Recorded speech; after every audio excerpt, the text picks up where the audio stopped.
आप देख रहे हैं नेट्रिक न्यूज, साहस सच कहने का।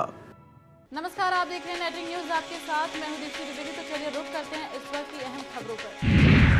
भीमा कोरेगांव मामले पर सुप्रीम कोर्ट के फैसले के बाद अमित शाह ने राहुल गांधी पर पलटवार किया है और कांग्रेस पर हमला करते हुए कहा कि अब वक्त आ गया है कि शहरी नक्सली मामले पर अपना रुख साफ करें। शाह ने 1 महीने पहले किए गए ट्वीट पर जवाब देते हुए कहा कि मूर्खता की एकमात्र जगह है जिसे कांग्रेस कहते हैं। राहुल गांधी इन दिनों हर शहर में मोबाइल के लिए made in Chitrakoot, made in Mandsaur जैसे बयान दे रहे हैं, जिस पर मुख्यमंत्री शिवराज ने पलटवार करते हुए कहा है कि कांग्रेस अमेठी में 70 साल में एक चार्जर तक नहीं बना पाई है। वहीं राहुल ने भोपाल दौरे में कार्यकर्ताओं को संबोधित करते हुए कहा था कि आपके हाथ में जो मोबाइल है वो मेड इन चाइना है और अगर मध्य प्रदेश में कांग्रेस की सरकार बनती है तो हम मेड इन भोपाल और made in Madhya Pradesh mobile बनाएंगे। दिल्ली पुलिस ने थाने में जमा किए गए सामान की सुरक्षा के लिए ई मालखाना की शुरुआत की है, जिसकी शुरुआत शहादरा जिले के सीमापुरी थाने में दिल्ली पुलिस कमिश्नर अमूल्य पटनायक ने की। इस ई मालखाना की खास बात यह है कि थाने में जो सामान जमा होते हैं उन्हें अब ई मालखाने में जमा किया जाएगा, जिसका कंप्यूटर के जरिए सारा रिकॉर्ड रखा जाएगा और कोर्ट के जरिए जमा किए गए सामान के मालिक की पहचान की जाएगी। आपको बता दें कि पहले इसकी शुरुआत साउथ ईस्ट डिस्ट्रिक्ट में की गई थी। गाजियाबाद में ऑल इंडिया टेलर्स की तरफ से भारत बंद किया गया। व्यापारियों का कहना है कि रिटेल कारोबार में ऑनलाइन कंपनियों की वजह से उनका नुकसान हो रहा है, इसलिए व्यापारियों में वॉलमार्ट और फ्लिपकार्ट जैसी कंपनियों के खिलाफ विरोध किया, जिसमें सभी व्यापारी संगठन शामिल रहे। व्यापारियों ने व्यापार बंद करके वॉलमार्ट और फ्लिपकार्ट जैसी कंपनियों के खिलाफ जमकर नारेबाजी की और इसके साथ ही व्यापारियों ने कहा कि ऑनलाइन जो दवा बेची जाती है वह सरासर गलत है, क्योंकि दवाई सिर्फ डॉक्टर के पर्चे पर ही जा सकती है।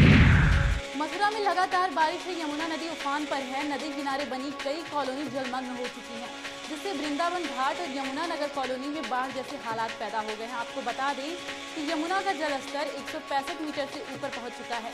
यमुना में खतरे का निशान 166 मीटर पर है। वहीं डीएम ने हाई अलर्ट जारी कर दिया है। डीएम ने बताया कि कुछ लोगों ने अवैध रूप से यमुना किनारे कॉलोनियां बना रखी हैं, जिनमें से पानी भर गया है। लखनऊ में दबंगई करने का मामला सामने आया, जहां महिला प्रबंधक की दबंगों ने पिटाई कर दी और महिला से पैसे और मोबाइल भी छीन लिए। बताया जा रहा है कि पैसों को लेकर ये विवाद हुआ था, फिर दबंगों ने महिला को पीटना शुरू कर दिया और बीच बचाव करने आए बेटे को भी दबंगों ने जमकर पीटा। ये मामला ठाकुरगंज थाना इलाके के अब्बास करबला का है। मथुरा के जिला अस्पताल में कैदी की इलाज के दौरान मौत हो गई। मृतक कैदी रिटायर्ड फौजी था और दहेज मांगने के आरोप में पिछले 1 महीने से जेल में बंद था। बताया जा रहा है कि कैदी की अचानक तबीयत खराब हो गई थी, जिसके बाद उसको जिला अस्पताल में भर्ती कराया गया था। वहीं मृतक के परिजनों ने डॉक्टर पर लापरवाही का आरोप लगाया। उनका कहना है कि मृतक का सही से इलाज नहीं किया गया। मैनपुरी में कैबिनेट मंत्री स्वामी प्रसाद मौर्य ने प्रेस कॉन्फ्रेंस की, जिसमें उन्होंने राहुल गांधी पर जमकर हमला बोला। उन्होंने कहा कि राहुल गांधी अपनी बचकानी हरकतों के लिए प्रसिद्ध हैं, जो कि कांग्रेस के लिए चिंता का विषय है। उन्होंने ये भी कहा कि राहुल गांधी कांग्रेस पार्टी के राष्ट्रीय अध्यक्ष बनने के काबिल नहीं है और राहुल गांधी के बयानों से मोदी जी को या फिर बीजेपी पर कोई असर पड़ने वाला नहीं है। राहुल गांधी तो संसद से गायब रहते हैं और जब कभी आते भी हैं तो आंख मारने जैसी घिनौनी हरकत करते हैं। फर्रुखाबाद में दरिंदगी का एक ऐसा मामला सामने आया, जहां मंदिर में रहने वाले बाबा ने बच्ची के साथ दुष्कर्म की घटना को अंजाम दिया है। बच्ची के शोर मचाने पर लोगों ने साधु को पकड़ लिया और पुलिस के हवाले कर दिया है। वहीं जिले के कप्तान संतोष कुमार मिश्रा ने मामले की जांच कर सख्त कार्रवाई करने के निर्देश दिए हैं। झांसी में रोजगार मेले का आयोजन किया गया। ये मेला जीआईसी ग्राउंड में लगाया गया, जिसमें कैबिनेट मंत्री स्वामी प्रसाद मौर्य ने शिरकत की। इस मेले में लगभग 8 से 10 हजार युवाओं को नियुक्ति पत्र भी दिया गया। वहीं स्वामी प्रसाद मौर्य ने कहा कि शिक्षित युवाओं को रोजगार देने के लिए सरकार लगातार काम कर रही है। आपको बता दें कि ये मेला सेवा योजना विभाग व कौशल विकास मिशन के संयुक्त किया गया है। केरल के सबरीमाला मंदिर में महिलाओं की एंट्री पर लगी रोक अब खत्म हो गई है। शुक्रवार को सुप्रीम कोर्ट के 5 जजों की बेंच ने अपना ऐतिहासिक फैसला सुनाया है। वर्षों से महिलाओं के प्रवेश पर लगी रोक को सुप्रीम कोर्ट ने हटा दिया, जिसके बाद से अब महिलाएं भी सबरीमाला मंदिर में पूरे सम्मान के साथ जा सकती हैं। हर उम्र की महिलाओं को अब इस मंदिर में जाने की अनुमति होगी। आपको बता दें कि फैसला पढ़ते हुए चीफ जस्टिस दीपक मिश्रा ने कहा कि आस्था के नाम पर लिंग भेद नहीं किया जा सकता है। बॉर्डर पर पाकिस्तान की नापाक हरकतों की वजह से दोनों देशों के रिश्तों में खटास आ गई, जिसका असर संयुक्त राष्ट्र में 60 विदेश मंत्रियों की बैठक में भी देखने को मिला। दरअसल बैठक के लिए आई भारत की विदेश मंत्री सुषमा स्वराज और पाकिस्तान के विदेश मंत्री शाह महमूद कुरैशी के बीच कोई दुआ सलाम नहीं हुई।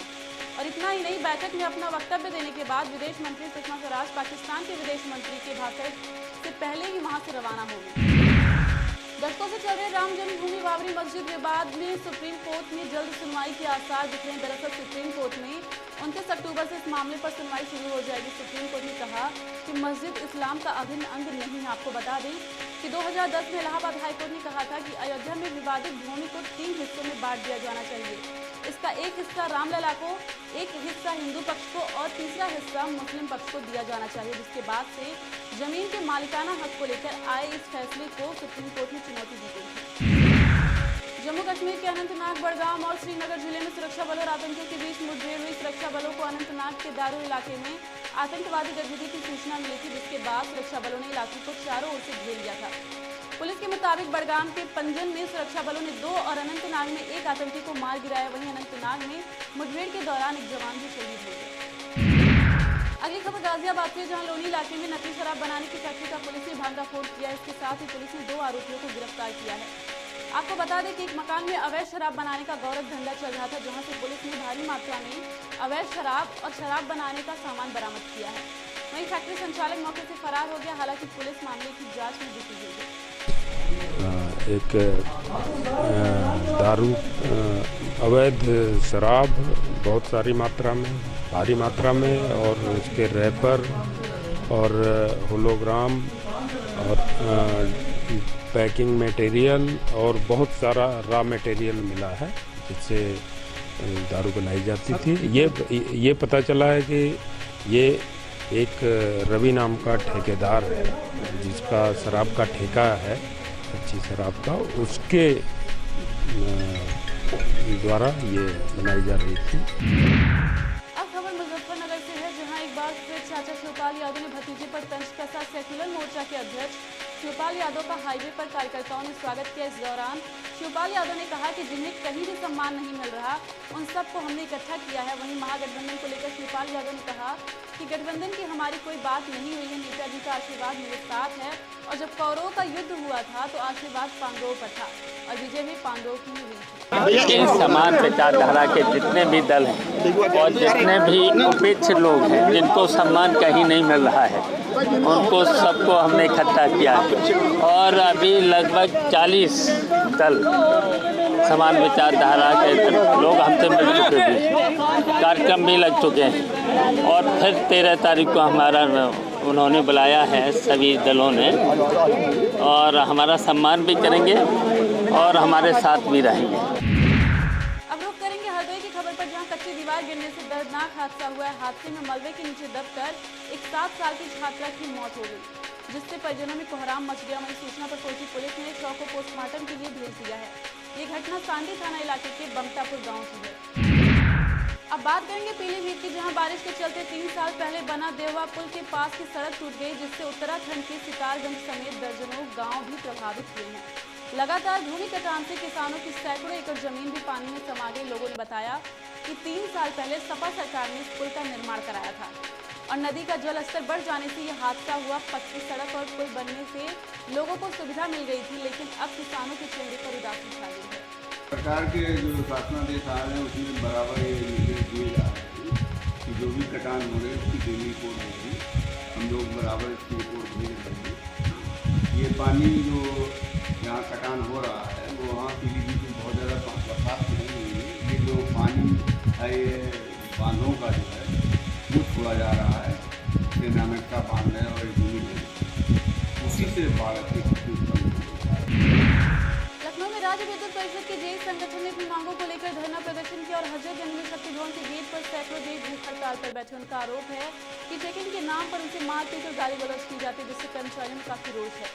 संघ के महासचिव ने बताया कि सौभाग्य योजना के चलते व्यापक स्तर पर विद्युत कनेक्शन लगाने का काम चल रहा है, जिसमें मारपीट की घटनाएं आम हो गई हैं। वहीं काम का दबाव भी बढ़ गया है और सरकार को इन समस्याओं का समाधान करना चाहिए। निश्चित तौर पर जो हमारी कई सारी मांगे हैं, ऊर्जा विभाग को सही ढंग से संचालित करने के लिए जो न्यूनतम आवश्यक मैन पावर, संसाधन, सुरक्षा व्यवस्था और इसके साथ साथ जूनियर इंजीनियर की जो वेतन विसंगति की मांगे हैं, जिनको हमने पूर्व में ही प्रबंधन को प्रेषित कर रखा है और उसके लिए हम लोग 15 तारीख से चरणबद्ध आंदोलन की तरफ आगे बढ़ रहे हैं। उसी के क्रम में आज ये हमारा 48 घंटे का सामूहिक उपवास कार्यक्रम पूरे प्रदेश के सभी जोनों में और तापी परियोजनाओं में भी हैं।